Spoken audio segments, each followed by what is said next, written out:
네, 여러분 반갑습니다. 백훈종입니다. 오늘 날씨가 굉장히 춥다고 하는데 최대 마이너스 15도까지 떨어진다고 합니다. 건강 다들 유의하시기 바라겠고요. 춥지만 또 우리 마음은 활활 불타오르는 비트코인 투자자들답게 오늘 하루도 뜨겁게 잘 보내셨으면 좋겠습니다.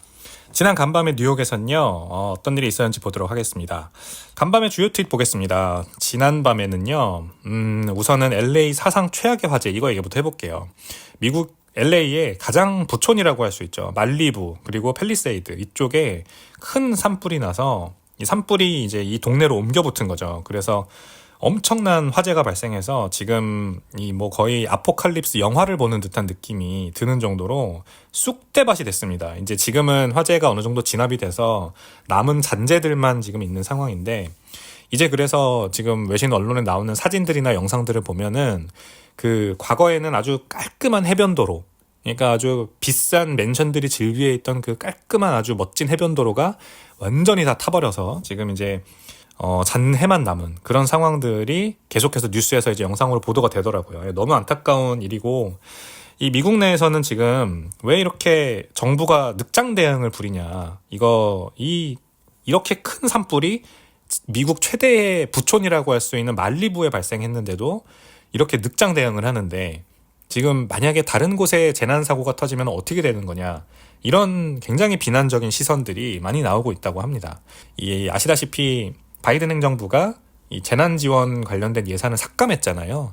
그거에 대한 이제 비난 여론이 그동안에도 굉장히 많았는데, 그래서 이제 뭐 허리케인 구호 기금 이런 것도 모자라고, 이래서 허리케인으로 완전히 이제 모든 생활 기반을 다 잃었던 저쪽 뉴올리언스였나요? 이쪽 계신 분들은 가구당 뭐 $100밖에 못 받게 이렇게 되는 식으로 굉장히 안 좋은 결과가 나와서 이제 국민들의 불만이 컸어요. 근데 이번에 로스앤젤레스도 마찬가지 화재 때문에 재난이 발생했는데, 이 게빈 뉴섬 주지사 치하의 캘리포니아죠, 현재 게빈 뉴섬이라고 하는 이제 민주당 쪽 그 주지사가 계속해서 역임을 하고 있습니다. 근데 이분의 그 재난 지원금 삭감, 그리고 이분의 어떤 그 늑장 대응, 이런 것들이 지금 굉장히 큰 비난을 불러일으키고 있다고 합니다.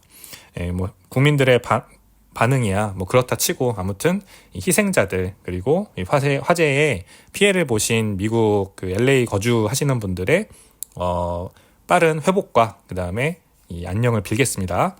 두 번째 뉴스는 저커버그가 일론 머스크 따라서 페이스북을 반검열 플랫폼으로 만들겠다, 이렇게 공개적으로 선언을 하고 나섰습니다. 웬일인지 모르겠습니다. 이 페이스북은 자체적인 검열로 굉장히 유명하죠. 뭐 특정 정치적인 목소리, 그리고 특정 이념, 그리고 어떤 이슈에 대한 의견, 이런 것들을 굉장히 묵살시키고 그 다음에 반대쪽 의견을 놔두는, 이런 의심을 많이 받아왔어요. 의심이 이제 현실화됐죠, 사실상. 그래가지고 미국 의회 청문회에도 불려가서 질타도 받고, 그 다음에 이제 트럼프 대통령 같은 경우에도 이 마크 저커버그를 굉장히 비난을 했었습니다. 근데 이제 본인이 스스로 나서서 자기가 이제 페이스북을 그렇게 만들어 왔고, 페이스북에 그런 문제가 있는 거 알고 있고, 근데 이번에 자기는 이제 그 프리덤 오브 스피치, 그러니까 표현의 자유의 중요성을 알게 됐다, 확실하게 느꼈다면서 이제 페이스북을 그렇게 반검열 플랫폼으로 만들겠다. 모든 사람들의 목소리를 모두 실을 수 있는 그런 플랫폼으로 개선하겠다, 이렇게 나왔습니다. 그래서 참 믿기 어렵지만 이제 미국의 빅테크 SNS들이 일론 머스크의 어떤 그런 움직임을 따라가고 있는 거, 그게 굉장히 또 하나의 큰 트렌드의 축이 이동하고 있는 거로 보입니다. 재밌는 현상이고요. 인투 더 블락에 따르면 비트코인 채굴자 거래량 비중이 현재 역대 최저치라고 합니다. 채굴자 거래량 비중이라는 건 온체인에서 채굴자들이 비트코인을 어딘가로 보내는 그런 거래를 말하는 거죠. 트랜잭션. 그 비중이 전체 트랜잭션에서 차지하는 비중입니다. 그게 최저치입니다. 이게 이제 무슨 현상이냐면, 결국 신규 투자자들이 지금 많이 비트코인 트랜잭션을 하고 있다는 얘기예요. 이게 전형적인 강세장의 모습입니다. 외부 자금 유입, 그러니까 원래는 비트코인을 이곳저곳으로 보내지 않았던 그런 자금들이 많이 유입되어서 지금 트랜잭션을 많이 일으키고 있기 때문에 상대적으로 이제 그 뭐 고인물이라고 할 수 있는 거래소, 그 다음에 채굴자, 이런 곳들의 거래량은 상대적으로 줄어드는 거죠. 그래서 전형적인 강세장의 모습을 보이고 있으니까 우리가 지금 이제 비트코인 가격 조금 조정받는다고 해서 너무 걱정할 필요 없고, 이번 이제 2025년이 이번 반감기 사이클의 마지막 해 아니겠습니까? 꼭 25년이 마지막 해이란 법은 없습니다. 26년까지 뭐 연장될 수도 있고 그렇긴 한데, 그렇다 하더라도 이제 원년이 가까워오고 있는 거니까 우리가 너무 실망할 필요는 없다, 속단할 필요는 없다, 이렇게 말씀드려 보겠습니다. 비트코인 지갑 서비스 마나의 대표 아담 시메카가 비트코인 가격이 9.5만 달러라면 요거는 매수 찬스다라고 강조를 했습니다. 특히 이제 마이크로 스트래티지 같은 기업들이 앞으로 계속해서 비트코인을 더 비싼 가격에 살 거니까. 마이크로 스트래티지는 비트코인을 어떤 특정한 시점을 보고 사지 않죠. 언제 샀는지 그 세일러 트래커라는 사이트에 들어가서 언제 샀는지 점으로 다 찍혀있는 그 차트를 보면 전혀 패턴이라는 게 보이지 않습니다. 그래서 항상 마이크로 스트래티지는 자금 조달을 할 거고, 그 자금 조달한 걸로 비트코인을 사는데 그때 가격은 더 높은 가격에, 지금보다 높은 가격에 살 거기 때문에 결국 마이크로 스트래티지 같은 똑같은 전략을 취하는 기업들이 늘어나면 늘어날수록 더 비싼 가격에 그 비트코인을 사려고 하는 수요가 늘어난다는 거죠. 그게 결국 가격을 밀어 올릴 거다. 그러므로 이렇게 비트코인 가격이 잠깐 조정받을 때는 매수 찬스로 보고 사야 한다, 이렇게 강조를 하는 겁니다. 제가 늘 하는 말과 굉장히 비슷한 일맥상통하는 말인 것 같습니다. 비트코인 지갑 엑소더스라는 게 있습니다. 엑소더스 앱. 굉장히 미국에서는 많이 알려져 있는 앱으로 유명합니다. 비트코인 지갑이고요. 이 지갑이 NYSE에 상장을 했습니다. 최근에 상장을 어제 이제 뉴욕 증권거래소에 성공적으로 데뷔를 했다, 이런 트위터가 올라왔는데, EXOD라는 티커로 상장됐다고 합니다. 그동안 채굴 기업이나 아니면은 거래소 같은 것들만 뉴욕 증시에 상장되어 왔죠. 아니면 ETF 같은 펀드, 그런 것들만 상장되어 왔는데 지갑 서비스가 상장을 했다. 이거는 굉장히 쇼킹한 뉴스입니다. 비트코인 셀프 커스터디에 대한 가치, 이게 결국 이런 회사들도 돈을 많이 벌고 뉴욕 증시까지 상장할 수 있는 그런 현상으로 이어지는 게 아닌가, 그런 굉장히 좋은 생각이 듭니다. 그래서 커스터디, 이 비즈니스가 월가가 드디어 인정했다, 이렇게 기대가 되는, 앞으로도 더 많은 셀프 커스터디를, 그 비트코인 셀프 커스터디를 지원해주는 이런 지갑사들이 많이 뉴욕 증시에 상장하고 우리 곁에 좋은 서비스를 제공하기 위해 다가오지 않을까 기대되는 바입니다. 네, 마지막으로 푸켓, 태국의 푸켓이 관광객 대상 비트코인 결제 도입을 추진하고 있다고 합니다. 태국 상무부가, 우리나라 사람들에게도 굉장히 유명한 관광지죠. 푸켓에서 비트코인 결제 시범사업 추진한다, 이렇게 발표했습니다. 비트코인 결제 지금 시범사업 추진하고 있는 곳, 정부 주도로 지금 동남아에 꽤 있습니다. 필리핀 같은 곳은 보라카이가 그렇게 하고 있고요. 그 다음에 베트남이죠. 베트남 같은 경우에는 다낭이 그렇게 하고 있습니다. 역시 보라카이, 다낭 모두 한국인 관광객들 많이 찾는 곳이잖아요. 근데 푸켓도 뭐 저도 어렸을 때 갔던 기억도 나는데, 비트코인 결제, 이제 호텔, 리조트, 그 다음에 주변 식당, 뭐 심지어 길거리의 노점상까지 다 비트코인 결제를 받는 그런 아주 재밌는 문화가 형성이 될 겁니다. 저는 이제 개인적으로는 다낭에 가서 그런 걸 경험을 해봤는데요. 보라카이가 더 지금은 유명하긴 하거든요. 태국 푸켓도 관광객이 엄청 찾잖아요. 한 해 관광객이 뭐 글쎄요, 제가 찾아보지 않았습니다만 수만 명이 갈 텐데, 아마 이들이 이제 비트코인 결제라는 어떤 그런 재밌는 테마, 요거만을 또 즐기기 위해서 가는 관광객들도 많이 늘어날 거다, 저는 이렇게 봅니다. 네, 비트코인 법정화폐를 도입한 엘살바도르가 오직 그것 때문에 관광 수입이 무지하게 많이 늘었거든요.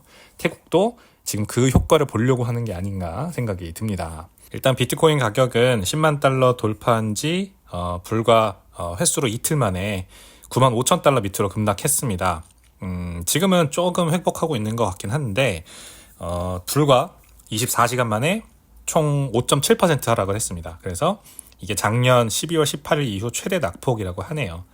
살짝 조정받고 있지만 뭐 항상 말씀드리죠. 비트코인 가격이 이렇게 단기적으로 조정받을 때는 오히려 바이 더 딥 찬스이니까 요럴 때 조금 그동안 못 채우셨던 비트코인 개수도 채워보고 그렇게 활용하시면 좋다, 이런 말씀을 다시 한번 드려보겠고요. 아무래도 이제 미국의 경제 지표가 워낙 세게 잘 나오다 보니까 이제 올해 연준 금리나 기대감이 떨어지는 게 가장 큰 원인입니다. 그래서 주식도 같이 떨어지고, 위험자산 전반적으로 상황이 안 좋은 거라서 이 비트코인만 너무 이렇게 위기다, 이렇게 확대 해석할 필요는 없다, 이렇게 생각이 듭니다. 증시 같은 경우에도요, S&P 500 지수, 다우존스, 그 다음 나스닥 지수 모두 동바다락했습니다. 이제 만약에 이번 주 금요일이거든요. 이 고용지표, 12월 비농업 고용지표가 발표가 됩니다. 이게 이제 어떤 방향으로 나오든 S&P 500 지수가 위로든 아래로든 한 1% 이상 움직일 거로 예상하고 있습니다. 이 시장에서는 이렇게 예상을 하고 있고, 그게 이제 굉장히 큰 변동폭이잖아요. S&P 500 지수인데, 그만큼 지금 이제 경기 지표가 나오는 거 결과, 그리고 그거에 따라서 연준이 어떻게 기준금리를 가져갈 거냐, 이게 지금 시장에 큰 기대감 또는 우려로 작용하고 있다는 걸 알 수가 있습니다. 그래서 굉장히 큰 변동성의 비트코인도 앞으로 노출되겠지만, 결국 이제 이거는 되게 단기적으로 보는 시각이고, 그리고 제가 항상 말씀드리듯이 연준이 어떻게 할지 맞추려고 하다가는 큰 코 다친다, 못 맞춘다, 이게 제 결론이기 때문에 길게 시계열을 늘려서 보는 그런 습관을 들였으면 좋겠습니다. 인플레이션이 계속, 반면에 이제 연준의 윌러 총재 같은 분들은 인플레이션이 2%를 향해서 잘 가고 있고, 결국 올해도 3차례 이상 금리 인하할 거다, 이렇게 낙관적인 전망을 하셨대요. 그리고 지난 이제 수요일 밤이죠, 발표됐던 ADP 12월 민간 고용 같은 경우에도 예상치 대비해서 잘 안 나왔거든요. 그래서 뭐 고용이 너무 좋지만은 않다, 둔화되고 있다, 이런 모습도 보이는 건 사실입니다. 상반된 결과가 있다, 이렇게 보시면 되겠습니다. 목요일은 지미 카터 전 대통령 추모일로 미국 증시는 휴장합니다. 미국채가 이제 5% 시대를 개막을 했습니다. 10년물 금리는 아직까지는 4% 후반대긴 한데요. 4.73%. 20년물 국채 금리가 2023년 이후 처음으로 5%를 돌파했습니다. 30년물은 4.96%. 20년물이 많이 올랐네요. 그래서 5% 시대를 열었고, 이제 30년물과 10년물도 따라가서 5%까지 가지 않을까, 이렇게 생각을 합니다. 트럼프가 아무래도 이 굉장히 강경한 정책 드라이브를 펼 거로 예상이 되니까, 요거에 대한 우려, 그러니까 앞으로 불확실성이 커지는 거, 그 다음에 인플레이션이 그것 때문에 더 재점화될 것 같다, 그 다음에 재정 적자도 늘리고 이제 달러 가치가 떨어질 것 같다, 이런 이제 여러 가지 우려가 섞여서 국채 매도를 부추기고 있다, 이렇게 시장을 분석하고 있습니다. 그래서 새로운 뉴노멀, 금리의 새로운 시대가 열렸다, 국채 금리의 새로운 시대가 열렸다. 5% 국채 금리. 우리나라는 어떻게 될까요? 여기서 제가 이제 앞전 시간에 어제였나 그제였나 이 똑같은 컨텐츠에서 말씀드렸지만, 중국과 그를 비롯한 나머지 아시아 주요국 통화들의 가치가 계속해서 달러 대비 절하되고 있잖아요. 그리고 중국의 10년물 국채 금리도 곤두박질 치고 있습니다. 우리나라도 역시 좋지 않을 겁니다. 이런 상황은 우리나라 수출 경기엔 도움이 되겠지만, 원달러 환율 올라오면 수출 경기는, 수출 기업들은 달러로 돈 버니까 도움이 되겠지만, 이제 내수 경기 굉장히 인플레이션 압력 때문에 힘들 거고, 저희 이제 원화의 구매력 하락이 아무래도 더 서민들의 삶을 좀 힘들게 하지 않을까, 그런 우려가 있는 거죠. 네, 그래서 달러화는 계속해서 강세 지속될 거라는 전망이 많습니다. 네, 외국 그 전문가들도 지금 현재 G10 통화 중에서 달러가 제일 고평가되어 있긴 한데, 그렇다 하더라도 이 트럼프 당선 이후, 트럼프 2기가 시작된 이후에도 계속해서 미국 우선주의, 미국도 미국 우선주의, 그리고 나머지 국가들도 미국 우선주의, 미국에만 투자한다, 우리는 다 달러로 모든 자산을 옮긴다, 이런 움직임이 한동안 유지되면서 이 달러가 계속해서 강세를 지속할 것으로 예상이 됩니다. 다만 이제 지켜볼 것은, 이제 하반기에는 트럼프가 이 무역 관세 아니면은 이제 무역 전쟁, 그 다음에 여러 가지 정책들, 인플레이션을 부양할 수 있는 여러 가지 정책들이 미국 경제에 어떤 영향을 끼치는지 봐야겠죠. 만약에 미국 경제가 생각보다 트럼프가 원하는 대로 흘러가지 않는다, 이제 침체 기조로 들어간다, 이러면은 미국과 각 세계의 대응 때문에 달러화가 이제 약세로 전환될 수도 있다. 가능성은 여전히 그렇게 존재합니다. 이제 미국 원유 재고가 7주 연속 감소세를 나타냈대요. 그러니까 미국 내의 원유 재고가 계속해서 줄어든다는 거는 이제 미국 내 경기가 좋다는 뜻이겠죠. 그만큼 기업이든 아니면은 가게든 계속해서 원유에 대한 소비가 늘어난다, 그래서 원유 재고가 감소한다, 이렇게 볼 수 있습니다. 정제시설 가동률이 93.3% 상승했고요. 그 다음에 오클라호마 쿠싱 원유 재고는 10년 만에 최저치 기록을 했습니다. 네, 원유를 나라 안에서 엄청나게 많이 잡아 돌려서 정제한 다음에 여러 곳에 쓰이고 있다라고 하는 거죠. 그래서 이는 이제 미국 경제 성장 잠재력을 보여주는 긍정적인 신호라서, 결국 이게 다 소비 증가로 이어지고 미국 경제 성장률이 탄탄하게 유지될 거다라는 것으로 해석해 볼 수가 있습니다. 자, 마지막 오늘의 밈 한번 보시죠. 이거는 좀 시간이 지난 밈이긴 한데 24년 9월에 올라왔던 트위터에 올라왔던 건데, Your wife buys Bitcoin behind your back이라고 어떤 트위터 사용자가 피스라는 사용자 명을 사용하는 분이 올렸어요. 이게 이제 피터 쉬프라고 하는 대표적인 비트코인 비관론자죠. 그리고 비트코인보다 금이 낫다, 이렇게 설파하시는 아주 유명한 분입니다. 이 비트코이너들에게 늘 가루가 되도록 까이는. 근데 비트코인에 대한 비난을 멈추지 않는 분이에요. 아무튼 네, 이 피터 시프 펀드 매니저고요. 그 다음에 이 금을 좋아하는 걸로 유명합니다. 아무튼 그냥 이제 비난하려고 했겠죠. 어떤 분이 이 피터 시프한테 당신 와이프가 사실 몰래 비트코인 사고 있을걸? 이렇게 한번 던져본 겁니다. 근데 피터 시프가 거기에다가 댓글을 맞다. 사실 그녀가 우리 와이프가 비트코인을 사더라. 완벽한 사람은 없더라. 이렇게 달았다는 겁니다. 굉장히 위트 있는 댓글을 달았죠. 그래서 평생 비트코인을 비난해온 그의 집에서조차 비트코인의 유혹을 뿌리치지 못하는 마치 다이어트에 실패한 다이어트 전문가 같은 아이러니한 장면이 연출이 된 겁니다. 비트코인은 결국 아무도 막을 수 없다. 이분 아들도 비트코인 굉장히 좋아하세요. 그래서 아들은 뭐 워낙 유명합니다. 이 피터 시퍼의 아들은 비트코인 펀드도 만들고 자기가 비트코인 전문 투자자라고 해서 그렇게 해서 투자자들 모아서 투자하는 펀드 매니저예요. 그래서 아버지와 완전히 다른 길을 가고 있는데 그건 원래 유명했고 근데 아내분도 이제 비트코인을 투자하셨다라는 게 드러나서 되게 웃겼습니다. 결국 비트코인은 아무도 막을 수 없는 사회적 현상이구나. 이거 한번 우리가 다시 한번 뇌리에 강력하게 각인하고 오늘 하루 보내면 재밌을 것 같아요.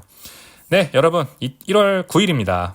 벌써 1월 달도 중반으로 접어들려고 하고 있습니다. 이제 비트코인 가격은 조금 조정받고 있지만 여러분 오늘 제가 이제 이 시황 소개하면서 말씀드렸듯이 결국 바이더딥 찬스가 아닐까 생각을 하고요. 너무 걱정 마시고 좋은 하루 보내시고 그 다음에 다가오는 주말도 잘 준비하셨으면 좋겠습니다. 네, 여러분 좋은 하루 되시고 저는 내일 뵙겠습니다. 안녕히 가세요.